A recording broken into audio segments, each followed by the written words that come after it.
Assalamu Walaikum. Hello friends, how are you? Welcome back to my another video.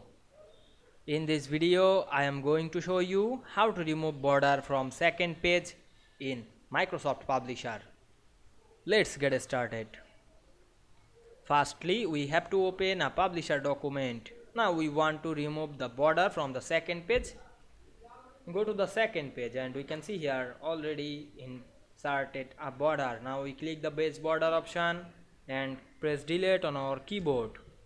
Then go to the another page and we can see only remove the border only the second page. I hope you enjoyed the video. Please like, comment, share and subscribe my channel. Thanks for watching.